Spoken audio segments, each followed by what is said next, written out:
पूर्ण ले लिया। अब जो कथा बची है उसको श्रवण करें, हृदयांगन करें।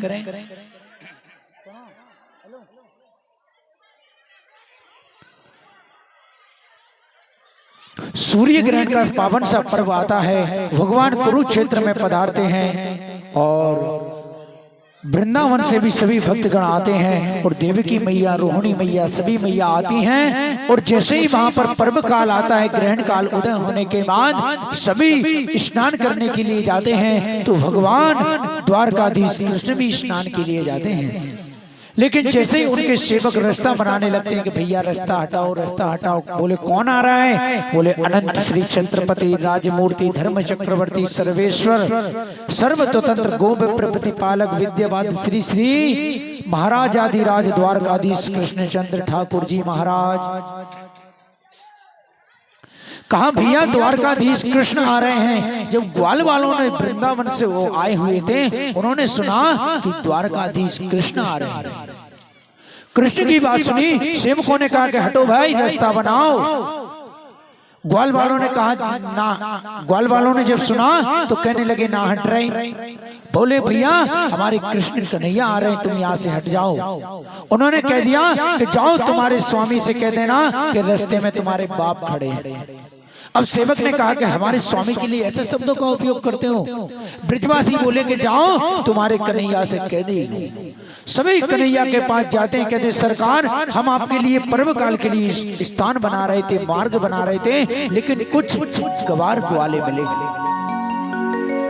उन गवार ग्वालों ने ऐसी भाषा का उपयोग किया प्रभु जो हम आपको बता नहीं सकते। भगवान ने जहां सुना कि गवार ग्वाले, भगवान समझ गए कि इस पर्व काल में स्नान करने के लिए वृंदावन से कोई अवश्य पधारा है। भगवान ने कहा कि जैसा उन्होंने कहा है साक्षर सुनाओ। लेकिन सेवकों ने कहा महाराज जैसा उन्होंने कहा वैसा नहीं कह सकते। उन्होंने कहा नहीं सुनाओ। उन्होंने कहा सरकार हम रास्ता बना रहे थे। उन्होंने कहा कि रास्ते में तुम्हारे बाप खड़े हैं। भगवान समझ गए कि सीधी भाषा का उपयोग केवल मेरे वृंदावन वासी कर सकते हैं। अरे वही मुझसे सीधी भाषा में बात कर सकते हैं। भगवान ने तुरंत सुना, जैसे ही मिले कि तुरंत राज रानी एक दूसरे को मिलकर के आनंद हो गई। देवकी मैया यशोदा मैया से मिली, नंद बाबा से मिले, सभी प्रसन्न चित्त आनंद के साथ रहे। भगवान अनेक रानी पटरानियों से मिले और अनेक पटरानियों ने कहा कि हमने राधा रानी के बहुत सौंदर्य को सुना है। सत्यभामा को सौंदर्य का अभिमान था कि मुझसे ज्यादा सुंदर कोई नहीं। उन्होंने कहा कि मैंने राधा रानी के सौंदर्य को सुना है, तो मैं देखना चाहती हूँ राधा रानी कैसी है। जब राधा रानी के सौंदर्य के विषय में सुना तो जाती है राधा रानी से मिलने के लिए। एक पात्र में दूध लेकर के गरम गरम, और जैसे ही जाती है कि सबसे पहली सीढ़ी पर राधा रानी की सखी ललिता खड़ी होती है। और जब सीढ़ी पर ललिता को देखा तो सत्यभामा सोचने लगी यही राधा रानी है, कितना सुंदर स्वरूप है। तुरंत जाकर के ललिता के चरणों में जो गिरी, तुरंत ललिता ने हाथ पकड़ लिए। बोले देवी आप कौन हो? बोले मैं सत्यभामा। उन्होंने कहा अरे तुम सत्यभामा हो, क्या सुंदर तुम्हारा स्वरूप, भगवान कृष्ण की पटरानी हो। उन्होंने कहा आप राधिका रानी है। बोले नहीं मैं राधा रानी नहीं, राधा रानी तो अंदर भवन में विराजमान है। और जैसे ही जाती हैं राधा रानी के सौंदर्य को देख करके सत्यभामा का सारा सौंदर्य टूट जाता है, सारा अभिमान गल जाता है। और कृष्ण के प्रेम में इतनी दीवानी होकर के जो पात्र में दुग्ध ले जाती हैं, कह देती हैं इस सरकार ने आपके लिए भेजा है। जब श्री राधा सुनती है कि कृष्ण ने मुझे भेजा है, तुरंत पी जाती हैं गरम गरम दुग्ध को पीने से। राधा रानी के वक्ष स्थल हृदय में भगवान कृष्ण के चरण वास करते हैं और भगवान कृष्ण के हृदय में राधा रानी के चरण। जैसे ही सत्यभामा पहुंची और जाकर के भगवान के चरण दबाने लगी, देखे कि गोविंद के चरण में फपोले पड़ गए। उन्होंने कहा प्रभु आपके चरणों में तो बड़े फपोले पड़ रहे हैं, ये कहां से आ गए? भगवान ने कहा देवी अरे तुम राधा के पास दूध लेकर के गई और तुमने कह दिया कृष्ण ने भेजा है। उसने बिना कुछ देखे उसका पान कर लिया। उसके हृदय में मेरे चरण कमल है, उन चरण कमलों में ही आज ये फपोले तुमने पाड़ दिए। सत्यभामा को जो अभिमान था, सारा अभिमान चूर हो गया कि राधा रानी से अधिक कोई कृष्ण से प्रेम कर ही नहीं सकता है। सुंदर सा वहीं पर यज्ञ होता है, सारे ऋषि मुनि आते हैं और मैया को पता चलता है कि कन्हैया मेरा भगवान है। हाथ जोड़ के कहती है, बेटा तू भगवान है, तूने सब कुछ प्रदान किया है, तो मेरे जो 6 पुत्र मर गए थे उन्हें तू मुझे वापस ला दे। जैसे ही मैया ने ये कहा, भगवान ने तुरंत यम राजा बलि से कहा, बलि सुतल लोक में जो मेरे 6 भाई राज कर रहे हैं उन्हें तुम लेकर के आओ। नन्हा सा स्वरूप बन करके जैसे ही बालक आए और मैया का स्तनपान किया, तुरंत जाने लगे। मैया ने कहा, कन्हैया ये बालक कहाँ जा रहे हैं? कन्हैया कहने लगे, मैया तुमने मिलने की कहा था, सो तुमने मिल लिया और ये अब मोक्ष धाम को जा रहे हैं। सुखदेव भगवान कहते हैं, परीक्षित, अरे जिस स्तन का भगवान कृष्ण ने पान किया था उसी स्तनों से इन सब ने दुग्ध पान किया है, इसीलिए सभी को आज मोक्ष की पदवी प्राप्ति हो गई है। परीक्षित मुस्कुराए भगवान से कहने लगे, प्रभु एक बात बताइए, हमारे दादा दादी का विवाह कैसे हुआ? सुखदेव भगवान हंसने लगे, कहने लगे, परीक्षित, अरे कुछ ही क्षणों में तक्षक नाग आएगा, तुम्हें डसेगा और तुम्हारा प्राणांत हो जाएगा और तुम्हें अपने दादा दादी की विवाह की पड़ रही है। उन्होंने कहा, अर्जुन और सुभद्रा का विवाह कैसे हुआ वो मुझे बताइए। भगवान कृष्ण की बहन थी सुभद्रा और बलराम जी उनका विवाह दुर्योधन से करना चाहते थे। क्यों? क्योंकि वो इनके सखा थे, शिष्य थे, लेकिन भगवान कृष्ण को पसंद नहीं था। उन्होंने अर्जुन को एक बाबा का स्वरूप बना करके अपने गांव में ले आए और सबको बता देते, फलानी गली में तुम्हारा भवन है, तुम्हारे घर में इतने लोग हैं। जब चारों तरफ अर्जुन की ख्याति फैलने लगी तो दाऊ दादा भी प्रणाम करने गए। दाऊ दादा जब प्रणाम कर कर आए, उन्होंने कहा, महात्मा जी हमारे घर में पधारो भोजन के लिए। और जैसे ही भोजन के लिए पधारे, भगवान ने सुभद्रा से कह दिया, सुभद्रा तुम सुंदर सुंदर से भोजन बनाओ, एक संत भगवान हमारे घर में पधार रहे हैं। जैसे ही ऐसी सुंदर सी बात कही कि उन्होंने भोजन बना करके जैसे ही परोसने आई, तो जो महात्मा बने अर्जुन थे उनकी शकल को जब सुभद्रा जी ने देखा तो देख करके समझ गई कि शकल तो कुछ अर्जुन से मिलती जुलती है। लेकिन एक झरोके के पास जाकर के और सुभद्रा जी ने आवाज लगाई, अर्जुन। सोई अर्जुन ने चारों तरफ देखना प्रारंभ कर दिया। सुभद्रा जी आई, बोले, महाराज आप बाबा जी बने क्यों बैठे हो? अर्जुन ने कहा, देवी ये तुम्हारे लिए पापड़ बेल रहे हैं, हमें बाबा बनना पड़ा। उन्होंने कहा, चिंता मत करो, और उनका हाथ पकड़ करके रथ में बिठा कर अर्जुन ले जाते हैं। और जैसे ही पता चलता है, कहते हैं, महाराज जी अरे दाऊ जी के पास एक सेवक आता है। कहते, दाऊ दादा? बोले, क्या हुआ? अरे बोले, जिन महात्मा जी को भोजन के लिए बुलाया था वो हमारी बहन जी का हरण करके ले गए। दाऊ दादा क्रोध में भरा आए, अरे बोले, इस पाखंडी को हम दंड अवश्य। और जैसे ही घर से निकले, कन्हैया बैठे थे, कन्हैया से कहा, कन्हैया अरे उस महात्मा ने हमारी बहन जी का हरण कर लिया, चलो उसे दंड देकर आते हैं। कन्हैया कहने लगे, भैया हमारी ताकत को किसको पता नहीं, अरे जिसने हमारी बहन जी का हरण किया है उसमें हमसे अधिक बल होगा, और उससे अगर हम हार गए तो लोग हमारी कितनी निंदा करेंगे। भगवान ने कहा, इस समय तुझे उपहास उड़ता है, तू ऐसी बात करता है, तुझे चलना हो तो चल, नहीं तो मैं चला। भगवान भी उनके साथ जाने लगे। लेकिन जैसे ही दाऊ दादा ने अपने धनुष से अर्जुन के ऊपर बाण चलाए कि अर्जुन एक हाथ से घोड़ों की लगाम थामे हैं और एक हाथ से बाण चला रहे हैं, इतना कौशल अर्जुन में। सुभद्रा ने कहा, महाराज मेरे भैया ने मुझे घोड़ा चलाना सिखाया है, रथ चलाना। तुरंत सुभद्रा जी ने लगाम थामी और अर्जुन लड़ने लगे। भगवान कृष्ण ने कहा कि दाऊ दादा आप तो कह रहे थे हमारी बहन जी का हरण महात्मा जी करके ले गए, लेकिन ऐसा लग रहा है जैसे हमारी बहन जी ने महात्मा जी का हरण कर लिया हो। घोड़ों की लगाम को देखो, हमारी बहन जी पकड़े हैं। तुरंत दाऊ दादा कहने लगे, सुभद्रा को क्या हो गया? भगवान बोले कि इन महात्मा जी की शक्ल मुझे अर्जुन से मिलती जुलती लग रही है। तुरंत दाऊ दादा मुस्कुरा गए, बोले, अगर ये अर्जुन है तो सब किया धरा तेरा है, क्योंकि अर्जुन तेरे इशारे पर ही चलता, तेरी बिना आज्ञा के नहीं चल सकता। भगवान ने हाथ जोड़ के कहा, भैया आप बहन जी का विवाह दुर्योधन से करना चाहते, दुर्योधन दुष्ट है और हमारी बहन अर्जुन से प्रेम करती है, इसीलिए सुंदर सा इनका विवाह हुआ। और विवाह संस्कार होने के बाद बड़े आनंद से रहे।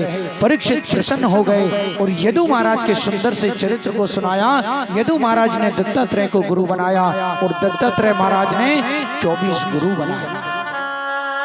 उन्होंने कहा हमने जीवन काल में 24 गुरु बनाए हैं और एक दीक्षा गुरु नहीं है, जहां से हमें कुछ ना कुछ शिक्षा प्राप्त हो वो गुरु।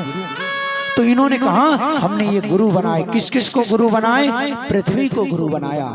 पृथ्वी में हम गड्ढा करते हैं, खोदते हैं, अनेक प्रकार के कष्ट पृथ्वी पर पहुंचाते हैं, लेकिन पृथ्वी सदाशील रहती है, कभी कुछ करती नहीं। उसी प्रकार साधक को भी सदाशील रहना चाहिए। वायु को गुरु बनाया। वायु को कैसे? कहते वायु जब चलती है तो सुगंध को ना अपने साथ लेती है ना दुर्गंध को साथ लेती है। उसी प्रकार साधक को भी ना किसी के गुणों पर रीझना चाहिए, ना किसी के अवगुणों पर रीझना चाहिए। आकाश को गुरु बनाया, जल को गुरु बनाया, अग्नि को गुरु बनाया।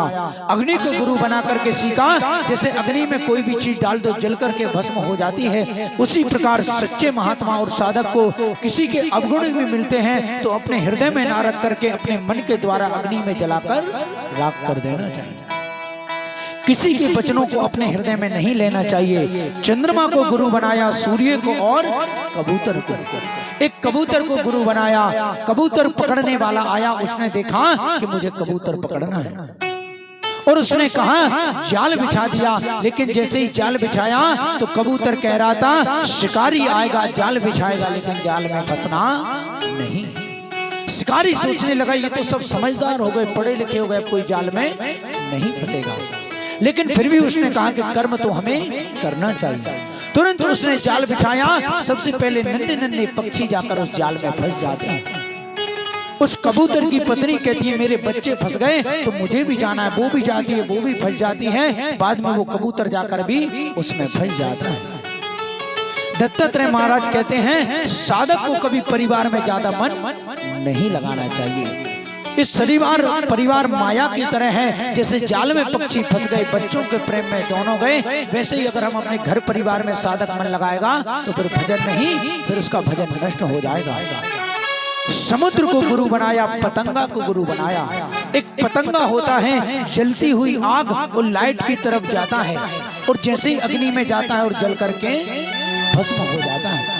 उसी प्रकार साधक को भी सुंदरता की तरफ नहीं दौड़ना चाहिए। अगर वो सुंदरता की तरफ ज्यादा दौड़ेगा भागेगा तो उसी पतंगे की तरह वो जल करके भस्म हो जाएगा। भौरे को गुरु बनाया, हाथी को गुरु बनाया।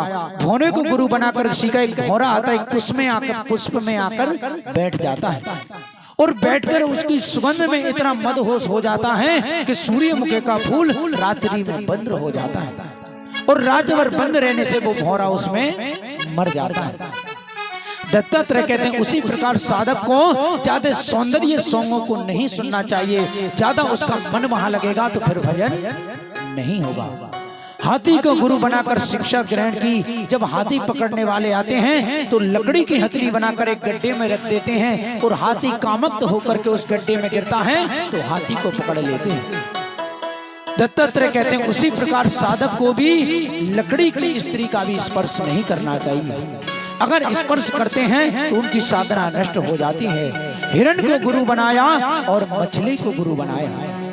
हिरण होते हैं, हिरण पकड़ने वाले होते हैं, वो संगीत को बजाते हैं और संगीत को सुनते ही हिरण वहीं रुक जाता है, तुरंत उन्हें पकड़ लेते हैं। मछली को गुरु बनाया, कुकर पक्षी को, बालक को और एक कन्या को। एक कन्या को गुरु बनाए। एक कन्या का संबंध हुआ, उसके घर में ससुराल वाले आए लेकिन माता पिता बाजार गए थे। ससुराल वालों ने कहा बिटिया तुम्हारे माता पिता नहीं। उसने कहा वो तो बाजार गए। उन्होंने कहा सुंदर सा चावल भात बनाओ हम भोजन करेंगे। कन्या अपने घर में जाती, चारों तरफ देखती लेकिन कहीं चावल नहीं मिलते। वो धान लेती हैं और मूसल से कूटने लगती, लेकिन हाथ में चूड़ियां होती हैं तो बजने लगती हैं। वो सोचने लगती है अगर चूड़ी की आवाज जाएगी तो मेरे ससुराल से ससुर आए, वो क्या सोचेंगे इनके घर में चावल भी नहीं है। उसने दो दो चूड़ी दोनों हाथों में रहने दी, फिर कुटाई की तो फिर आवाज आने लगी। फिर उसके हाथ में एक एक चूड़ी रही, धान कुट गई लेकिन आवाज नहीं आई। दत्तात्रेय महाराज कहते हैं साधक को अकेला रहना चाहिए। अगर दो लोग रहेंगे तो फिर भजन नहीं होगा, फिर आपस में चर्चा होगी, वार्तालाप होगी। एक बाण बनाने वाले को गुरु बनाया। एक व्यक्ति बाण बना करके बैठा हुआ था, बाण बना रहा था कि उसी समय उसके सामने से बारात निकल गई। पीछे से किसी ने कहा भैया यहाँ से बारात निकली। उसने कहा मैं तो अपने बाण बनाने में इतना मस्त था, मुझे पता ही नहीं चला कब यहाँ से बैंड बाजे बजते चले गए। कहते हैं उसी प्रकार साधक को अपनी साधना में इतना मस्त रहना चाहिए कि कौन क्या कह रहा है, क्या चला रहा है, उससे उसके मन पर फर्क नहीं पड़ना चाहिए। सर्प को गुरु बनाया, मकड़ी को गुरु बनाया और भृंगी को गुरु बनाया। एक भृंगी होता है, घर में मिट्टी लग जाती है, वो भृंगी किसी को पकड़ के लाकर उसमें बंद कर देता है और उसके मुख पर गुनगुनाता है। जो उसके अंदर बंद रहता है वो कहता है भृंगी ने मुझे पकड़ लिया, भृंगी ने मुझे पकड़ लिया। जहां ये बात होती है कि कहते हैं एक दिन उसी से वो भृंगी बन करके प्रकट हो जाता है। तो ये दत्तात्रेय महाराज ने 24 गुरु बनाए और 25वां गुरु अपने शरीर को भी बनाया। बोले इस शरीर केवल भजन पूजन के लिए नहीं, इस पर विचार भी देना चाहिए। सर्दी गर्मी के अनुसार इस शरीर को बचाना भी चाहिए, शुद्ध और पवित्र भी रखना चाहिए। तो इस शरीर को भी सुंदर सा गुरु बनाया। और चतुर्थ मास पारायण आता है कि उसी समय भगवान की द्वारिका में बहुत संत महात्मा पधारते हैं। भगवान के नन्हे नन्हे बालक शाम को साड़ी पहना करके कहते हैं कि ये महात्मा इतने दिन से हमारे गांव में पड़े हैं, इन्हें कुछ आता भी है कि नहीं, चलो इनका परीक्षण किया जाए। और परीक्षण करने के लिए जैसे ही जाते हैं, शाम के पेट में कपड़ा लपेट के कहने लगते हैं हमारी भाभी जी के महात्मा जी बिटिया होगी या बेटा। सभी महात्मा कोई नाक दबाता है, कोई कान दबाता है, साधना लगाते हैं, लेकिन कोई कुछ नहीं बता पाता। वहीं दुर्वासा मुनि बैठे हैं। दुर्वासा मुनि को क्रोध आ जाता है, वो कहने लगे इधर आओ, हम बताते हैं तुम्हारी भाभी के क्या होगा। दुर्वासा मुनि समझ गए, उन्होंने कहा तुम संतों का अपमान कर रहे हो, हम तुम्हें श्राप देते हैं, तुम्हारी भाभी के ऐसा मूसल होगा कि कुल संत तुम्हारा विनाश कर देगा। और तुरंत बालकों ने जब साड़ी को खोला तो उस साड़ी के अंदर से एक मूसल निकला। बालक डर गए कि ये बात अगर हमने भगवान को बताई तो भगवान क्रोधित हो जाएंगे। भगवान का वचन है, कोई अग्नि की ज्वालाओं में कूद जाए, कोई विष पान कर ले तो मैं बचा लूंगा, लेकिन किसी संत और ब्राह्मण का अगर अपमान करोगे तो मैं अपने हाथ से तुम्हें दंड दूंगा। इसीलिए सभी लोग उग्रसेन महाराज के पास गए। उग्रसेन महाराज ने उसको घिस करके समुद्र में छोटी सी बची नोक को फेंक दिया, उसे मछली ने निगल लिया और एक मल्लाह ने मछली को पकड़ा, मछली को काटा, उसके अंदर से वो छोटा सा लोहा निकला, उसको बाण के अग्रभाग में लगा लिया और जो घिसा था उससे एरिक नाम की घास उत्पन्न हुई। सारा परिवार इनका जाता है, मदरा पान करके एक दूसरे को मार देते हैं और सारा परिवार भगवान का नष्ट हो जाता है। भगवान ने सोचा था कि मैं तो आया था संसार में इन पापियों दुष्टों से उद्धार करने के लिए, लेकिन ऐसा ना हो कल का मेरा जो परिवार है यही दुष्ट बन जाए कि हम भगवान के कुल से उत्पन्न हैं और ये दुराचार करने लगे। इसीलिए भगवान ने अपने सारे कुल सारे परिवार को नष्ट कर दिया। और तुरंत उन्होंने दारुक से कहा दारुक जाओ, तुम द्वारिका चले जाओ, द्वारिका में जाकर के कह देना आज से 7वें दिन द्वारिका नष्ट हो जाएगी, सब अपनी अपनी जगह पर चले जाएं। दारुक में ही जाता है कि उसी समय सुखदेव भगवान कहते हैं, परीक्षित कहते हैं सुखदेव प्रभु से, प्रभु अब मेरा कुछ ही क्षणों में एक तक्षक आएगा और मुझे डस लेगा। तुरंत उन्होंने कहा पशु बुद्धि में मार यसे है। अरे राजन तुम्हारी पशु बुद्धि है, अरे इतनी कथा के सुनने के बाद भी तुम कह रहे हो कि मुझे कोई मार देगा, सर्प डस लेगा। उन्होंने कहा सुनो, ये आत्मा अजय है और अमर है, इसे कोई मार नहीं सकता। ये पंचतत्वी काया तुम्हारा शरीर है, आज नहीं तो कल तुम्हें इसे त्यागना पड़ेगा। अंत में 12 स्कंद में कलयुग का वर्णन आया। कहते हैं कलयुग की आयु है 4,32,000। अभी प्रथम चरण चल रहा, जब चतुर्थ चरण आएगा तब यूपी के उत्तर प्रदेश के मुरादाबाद जिले के संबल नामक तहसील में विष्णु दत्त नामक ब्राह्मण के यहाँ कल्कि भगवान का अवतार होगा। बोलिए कल्कि भगवान की जय। भगवान पुनः धर्म की स्थापना करेंगे और धर्म की ध्वजा लहराएंगे। उसी समय भगवान विराजमान होते हैं। एक जरा नामक बहेलिया आता है जो मूसल की नोक उस धनुष पर लगी होती है। भगवान पैर के ऊपर पैर धर के बैठे होते हैं और वो बाण को चलाता है, गोविंद के चरणों में आकर के लगती है। भगवान जोर से चीखते हैं। वो जरा नामक बहेलिया भगवान के चरणों में आकर विनती करता है, प्रभु मेरे अपराध को क्षमा करो, मुझसे गलती हुई। भगवान ने कहा ये गलती नहीं हुई, ये हमारे अज्ञा से हुआ है। अरे तुम पहले बाली बने थे और हमने छुप करके बाण मारा था, और आज तुमने हमें छुप करके बाण मार दिया तो करनी बराबर हो गई। अरे हम किसी भक्तों का एहसान लेकर के नहीं जाते, हमने छुप करके मारा, आज तुमने हमें छुप करके मार दिया, कल्याण हो गया। भगवान तुरंत योग रूप में परिणत होकर के एक दिव्य ज्योति आकर भागवत महापुराण में आकर विराजमान होती है। बोलिए भागवत भगवान की जय। तुरंत सुखदेव भगवान कहते हैं परीक्षित अब अपने राम चलते हैं। परीक्षित 16 उपचार विधि से सुखदेव भगवान का पूजन करते हैं और यहाँ भी हमारे परीक्षित जी आए भागवत जी का पूजन करेंगे। और सुंदर सा पूजन करने के बाद में जैसे ही वो जाते हैं और तक्षक नाग डसने के लिए आता है, रास्ते में कश्यप मुनि मिल जाते हैं। उन्होंने कहा कश्यप मुनि कहाँ जा रहे हो? बोले आज तक्षक नाग आएगा और परीक्षित को डसेगा। मेरे पास ऐसा मंत्र है तो मैं उन्हें पुनः जीवित कर दूंगा। तक्षक ने कहा अभी मैं इस पीपल के वृक्ष को डसूंगा और तुम उन्हें पुनः हरा भरा कर देना। तक्षक ने जैसे ही पीपल के वृक्ष को डसा कि सारा वृक्ष जल करके राख हो गया। तुरंत कश्यप मुनि ने हाथ में मंत्र लिया, जल पड़ के मारा कि पुनः सारा वृक्ष हरा भरा हो गया। तक्षक ने कहा कि तुम ऐसा क्यों करना चाहते हो? उन्होंने कहा कि मुझे बहुत धन मिलेगा। तक्षक ने कहा जितना राजा धन देगा उससे दुगना धन मैं तुम्हें देता हूँ, लेकिन घड़ी और विधान को तुम मत बदलो।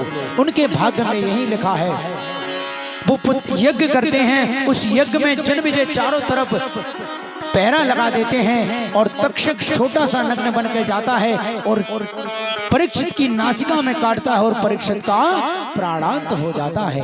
परीक्षित का पुत्र जन्मेजय तुरंत वहां सर्पेष्टि यज्ञ करता है सर्प को मारने के लिए। लेकिन तुरंत आस्तिक मुनि आके समझाते हैं बेटा जो तुम्हारे पिता के भाग्य में लिखा था वही होगा, उसे कोई टालने वाला नहीं। ऐसी सुंदर सी भागवत हम सभी भक्तजन यहाँ श्रवण कर रहे हैं और इस सुंदर सी भागवत में हम सब मिलकर के अंतिम श्लोक का पाठ करेंगे। सब लोग आलती पालती मार करके अपने सिर को ढक करके बैठ जाएं। कहते इस भागवत के अंतिम श्लोक का पाठ करने से संपूर्ण भागवत का पाठ करने का फल प्राप्त होता है। एक बार हम लोग बोलेंगे, एक बार आप लोगों को बोलना है। नाम संकीर्तनम यस्या, नाम संकीर्तनम यस्या, सर्व पाप प्रणाशनम, सर्व पाप प्रणाशनम, प्रणामो दुख समनास, प्रणामो दुख समनास, तम नमामि हरि परा। तम नमामि हरि परा। और भी इसे सरल कर देते हैं, 2-2 अक्षर में आपको करते हैं जिससे आपसे भी कोई त्रुटि ना हो, अशुद्धि ना हो। सभी लोग बोलेंगे नामो नाम संकीर्तनम संकीर्तनम यस्या यस्या सर्व सर्व पाप पाप प्रणाशनम प्रणाशनम प्रणामो प्रणामो दुख दुख समनस समनस्तम तम नमामि नमामि हरि हरि परम परम नाम संकीर्तनम यस्या नाम संकीर्तनम यस्या सर्व पाप प्रणाशनम सर्व पाप प्रणाशनम प्रणामो दुख समनस प्रणामो दुख समनस तम नमामि हरि परम नमामि हरि परम तम नमामि हरि परम। तम नमामि हरि परम। बोलिए भागवत भगवान की जय हो। और आपके ग्राम नशरापुर में हमें जो गुरुदेव भगवान से प्राप्त है टूटी फूटी वाणी में हमने आप सभी को श्रवण कराया। अगर इस कराने में कोई त्रुटि हो गई तो आपका बालक समझ के क्षमा करें। और हमारे साथ संगीत बंधुओं ने बहुत सुंदर सा साथ दिया, इनके लिए एक बार जोरदार तालियां बजा दी। और हमारे आचार्य वृंदावन से पधारे इनके लिए भी जोरदार तालियां। और जो साउंड पर सेवा कर रहे हैं उन साउंड वाले के लिए भी जोरदार तालियां। और हमारे वृंदावन से पधारे झांकी वाले कलाकारों ने बहुत सुंदर सा अभिनय, उनके लिए भी तालियां। और जो नसरापुर की कमेटी है जिन्होंने सुंदर सा ऐसा आयोजन, नबी वर्ष भी चल रहा है, लगातार भगवान की कथा करवाते चले जा रहे हैं, उनके लिए भी एक बार जोरदार तालियां। और ऐसे काम के समय में आप सब लोग भक्त इतना कीमती समय लेकर कथा सुनने पधारे, आप सबके लिए भी जोरदार तालियां। और हमने कुछ अगर थोड़ा बहुत सुना दिया हो तो हमारे लिए भी तालियां बजा सकते हैं। आइए भागवत की सुंदर से विदाई गीत को हम श्रवण करते हैं। परीक्षित जी आए भागवत जी का पूजन करें। जिन्हें भागवत जी का पूजन करना है वो पूजन कर सकते हैं। और हमारे कलाकारों की विदाई तिलक लगाकर माला पहना करके सभी भक्त करें। आइए सुंदर से विदाई गीत को श्रवण करते हैं। जय श्री राधे, जय श्री राधे। हाँ, पहले जो कानपुर से पधारी हैं उनके द्वारा एक सुंदर सा भजन, कल भी वो आए थे लेकिन समय कम होने के कारण कल वो भजन नहीं श्रवण करा पाए, तो आज सभी भक्तजन उनका भजन श्रवण करेंगे। आइए प्रेम से।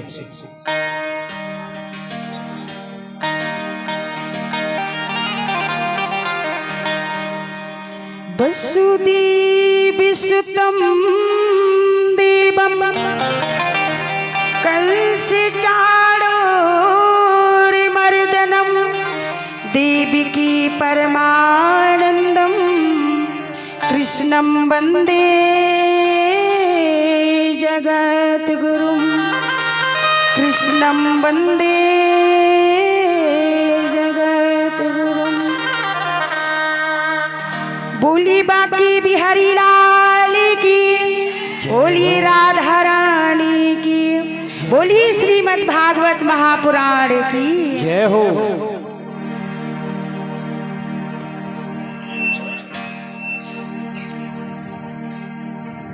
एक अरज मेरी सुन लो,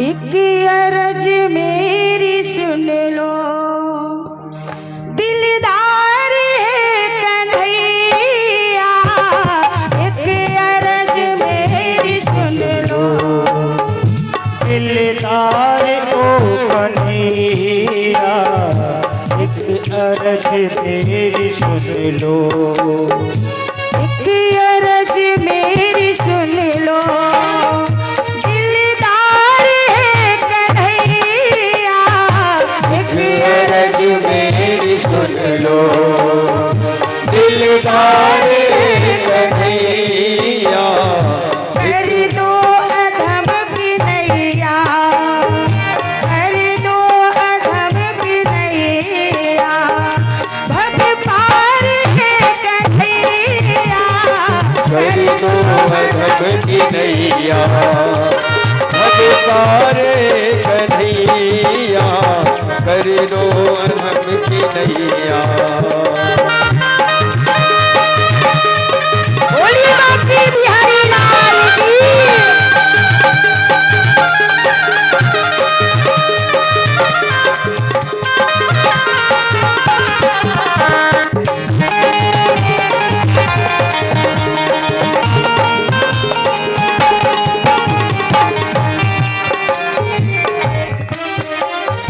अच्छा हुआ पुराना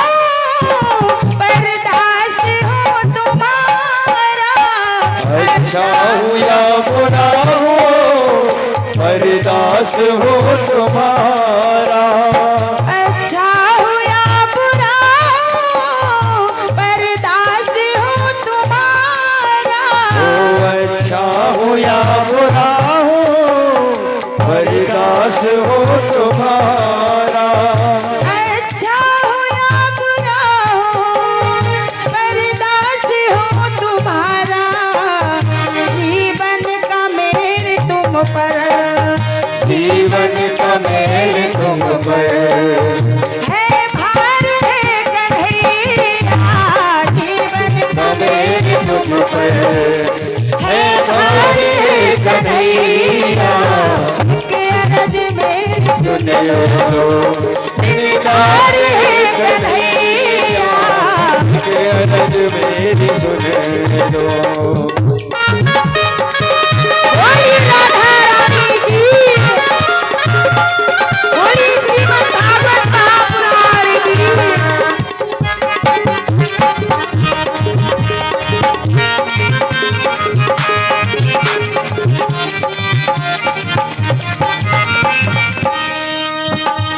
तुम हो अधम जनों का उद्धार करने वाले। तुम हो भक्त जनों का उद्धार करने वाले।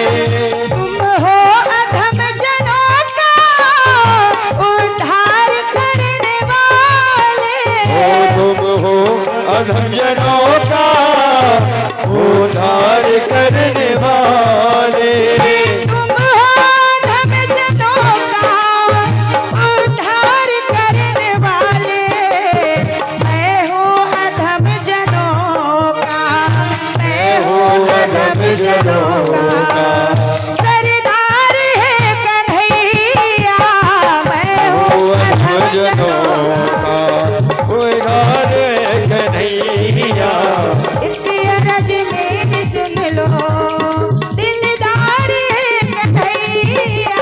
एक अर्ज मेरी सुन लो दिलदार कन्हैया। एक अर्ज मेरी सुन लो।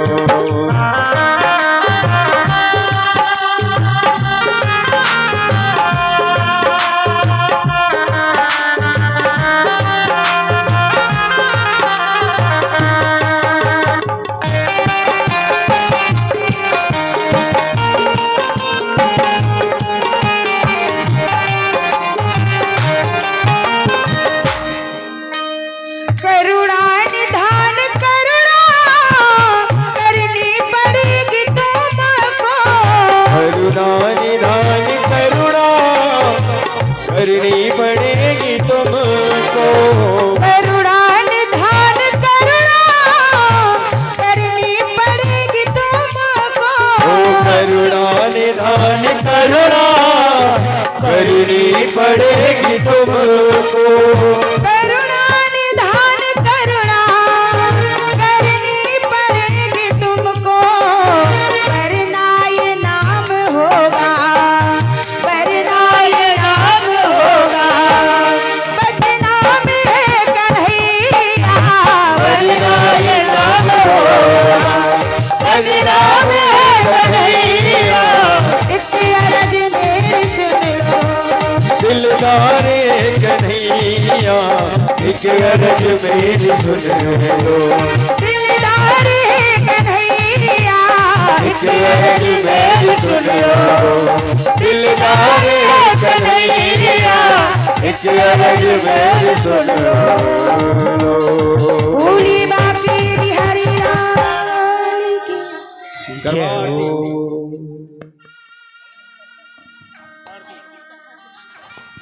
हरि की कथा सुनाने वाले, प्रभु की कथा सुनाने वाले, तुमको लाखों प्रणाम, तुमको लाखों प्रणाम। तुमको लाखों प्रणाम। तुमको लाखों प्रणाम। हरि की कथा सुनाने वाले, प्रभु की कथा सुनाने वाले, तुमको लाखों प्रणाम, तुमको लाखों प्रणाम। तुमको तुमको लाखों प्रणाम।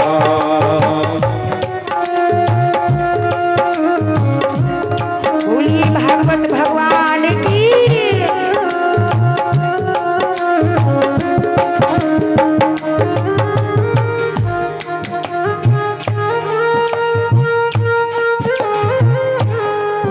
हम भूल रहे थे वन में, पल खो बैठे थे तन में।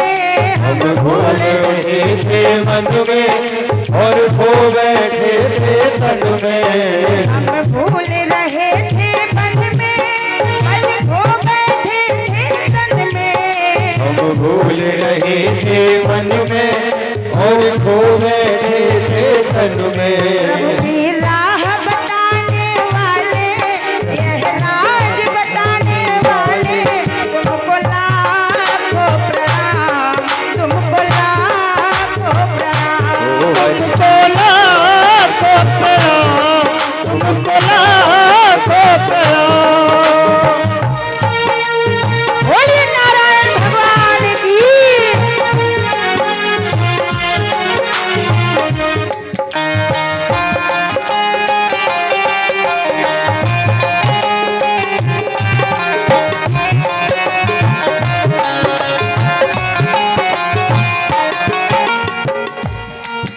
लेकर विषयों का प्याला जा रहे थे अबके गाला। लेकर विषयों का प्याला जा रहे थे यम के द्वारा। लेकर विषयों का प्याला जा रहे थे गम के गाला। लेकर विषयों का प्याला जा रहे थे यम के द्वारा।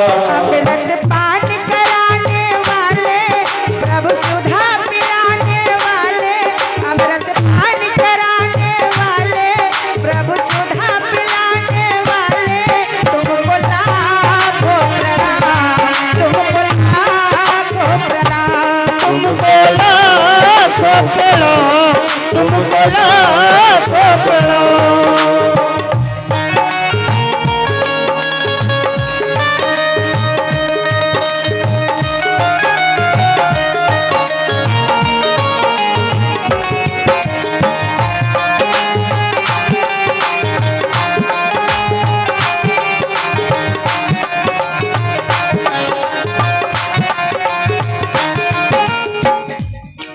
तुम घट घट अंतर्यामी, हम पतित और अभिमानी। तुम घट घट अंतर्यामी, हम पतित और तुम स्वामी। तुम घट घट अंतर्यामी, हम पतित और अभिमानी। हम पतित और अभिमानी। हम पतित और अभिमानी।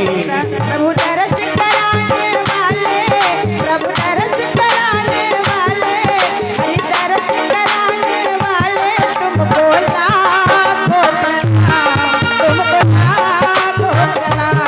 तुमको लाखों प्रणाम, तुमको लाखों प्रणाम। हम पार तेरा क्या पावे, बस शीश झुका यही गावे। हम पार तेरा क्या पावे, यही शीश झुका यही पावे। हम पार तेरा क्या पावे, बस शीश झुका यही गावे। हम पार तेरा क्या पावे, बस शीश झुका यही गाँव में। आत्म ज्ञान कराने वाले, आत्म ज्ञान कराने वाले, मुक्ति दान कराने वाले, मुक्ति दान कराने वाले। तुमको लाखों प्रणाम, तुमको लाखों प्रणाम। तुमको लाखों प्रणाम, तुमको लाखों प्रणाम। तुमको लाखों प्रणाम, तुमको लाखों प्रणाम। तुमको लाखों प्रणाम, तुमको लाखों प्रणाम।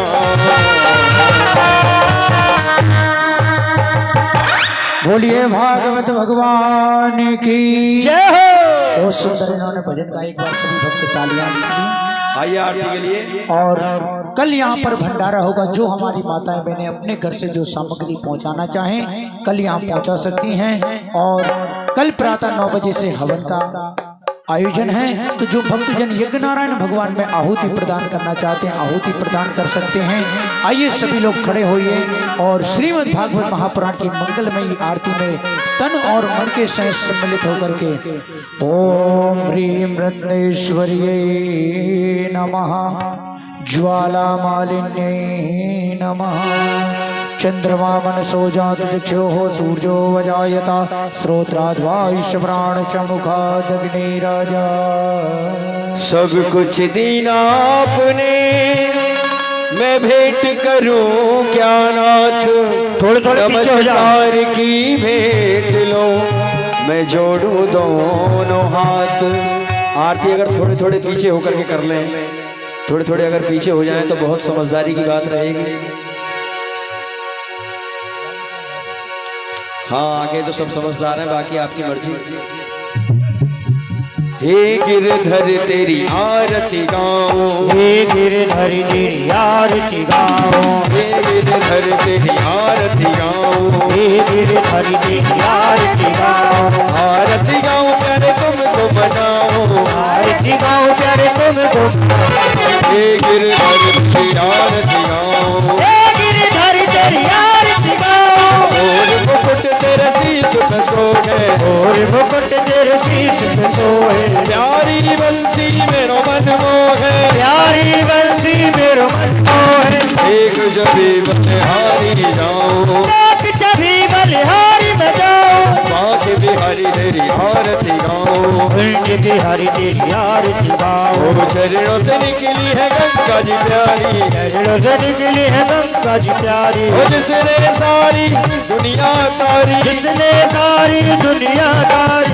उन चरणों में शीश झुकाऊं, उन चरणों में शीश झुकाऊं, हृदय के बिहारी तेरी आरती गाऊं, उनके बिहारी तेरी आरती गाऊं। ओ व्यास दास के नाथ राम हो, दास के नाथ आप ओ सुख दुख जीवन साथ राम हो, दुख दुख जीवन प्यारे साथ आप। युगल छवि बल बल जाऊं, युगल छवि में बल बल जाऊं, कृपा के बिहारी तेरी आरती गाऊं, उनके बिहारी तेरी आरती गाऊं। संग में सोहे ब्रसुभान की दुलारी, संग में सोहे ब्रसुभानु की दुलारी, ओ ललिता बिसरक सखियां प्यारी, ललिता विचरत सखियां प्यारी। आज सदा भावन खाऊं, आज सदा वृंदावन गाऊं, कृपा के बिहारी तेरी आरती गाऊं, उनके बिहारी तेरी आरती गाऊं। ओ कर्पूर गौरम करुणावतारम, संसार सारम कुलवेन्द्रहारम, सदा वसंत में जाल बिंदे अवम भवानी सहितं नमामि। ओ तमेव माता पिता तमेव, तमेव बन्धु च सखा तमेव, तमेव विद्यानवलं तमेव, तमेव सर्वं मम देव देव। बोलिए वृंदावन बिहारी लाल की जय। जलेन शीतले कर्णं पुष्पे देवादिवन्दनम् आरोग्यात्मातिवन्दनः हस्तो प्रक्षाल्यः मन्त्रपुष्पाञ्जलिः। ॐ चन्द्रेण यज्ञमय जन्त देवास्तानि धर्माणि प्रथमान्यासन्नाते हनाकं महिमानः सतन्तजत्र पूर्वे साध्याः सन्ति देवाः। हरिः ओम एकदन्ताय विद्महे वक्रतुण्डाय धीमहि तन्नो दन्ती प्रचोदयात्। हरिः ओम कात्यायनी च विद्महे कन्याकुमारी च धीमहि तन्नो दुर्गा प्रचोदयात्। हरिः ओम नन्दनन्दनाय विद्महे यशोदानन्दनाय धीमहि तन्नो श्रीकृष्ण प्रचोदयात्। हरिः ओम वृषभानुजायै च विद्महे कृष्णप्रियायै च धीमहि तन्नो श्रीराधा प्रचोदयात्। हरिः ओम तत्पुरुषाय विद्महे महादेवाय धीमहि तन्नो रुद्रा प्रचोदयात्। सेवन्ति कामकुल चंपक पाटलाब्जे पुण्यागजादिकर बील रसाल पुष्पै बिल्वा प्रभाव तुलसी दल मंजरी भी तुम पूजया समर्पयामि जगदीश्वर में प्रसीदा नाना सुगंधि पुष्पाणि यथा कालोद्भवानि च पुष्पांजलिर्मया दत्त्वा ग्रहाण परमेश्वरा। ओम भूर्भुवः श्री राधा कृष्ण चरण कमलेभ्यो वृंदावन विहारी लाल देवताभ्यो नमो नमः। वंद्र पुष्पांजलिं समर्पयामि। बोलिए वृंदावन विहारी लाल की, श्रीमद् भागवत महापुराण की, श्री हनुमंत लाल जी महाराज की, श्री परमदेव भगवान की, सभी भक्तों की, आज के आनंद की, धर्म की, अधर्म का, प्राणियों में विश्व का गौ माता की जय जय श्री राधे, जय जय श्री राधे, जय जय श्री राधे श्याम। सभी भक्तजन प्रेम से आरती लें, प्रसाद लें।